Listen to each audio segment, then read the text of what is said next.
If being loved makes your body tense, you may not be cold, you may be remembering something. Outside a small cinema, she gives him a spare key.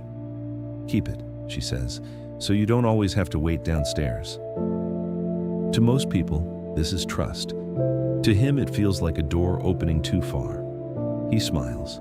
He takes it. Nothing bad happens, but his chest tightens anyway.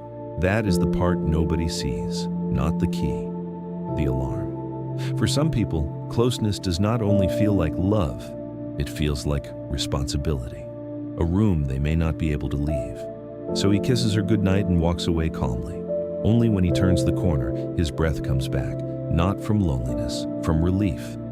He has built a life that asks very little from him. One coat on one hook, one cup beside the sink.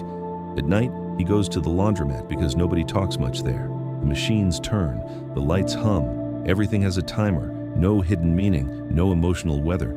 But on the bus home, the key sits in his pocket like a question. What if she expects more now? What if love becomes something he has to manage? Someone gave him a key. His body heard a lock. The next day, he creates distance without making it look like distance.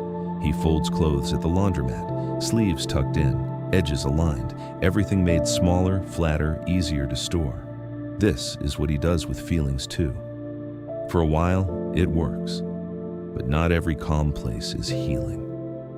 Then comes the memory.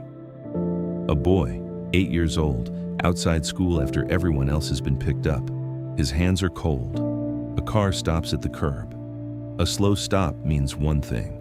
A hard break means another. The way someone says his name tells him what kind of night it will be. He learns the mood before the face arrives. Some days, warmth. Some days, silence. Some days, a voice sharp enough to make him disappear inside himself. So he becomes careful. Nobody calls it survival because it looks so much like maturity. He became independent because needing someone once meant waiting to see who would arrive. Days pass. The key stays in a bowl near his apartment door, not on his key ring, not returned, not accepted, just waiting. She notices. They walk together after work. She says, "You don't have to use it." He laughs too quickly. "I know.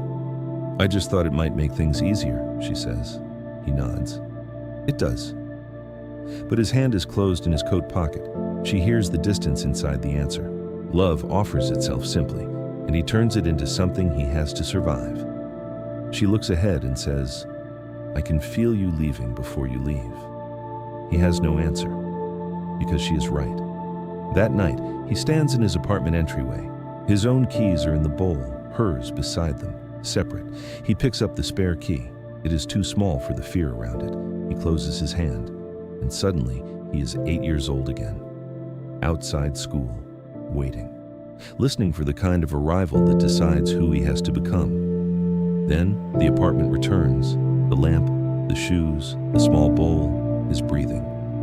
For the first time, he understands. He's not afraid of her. He's afraid of the old waiting, the feeling that someone else's mood decides whether he is safe. He had spent years calling it preference, but some preferences begin as protection.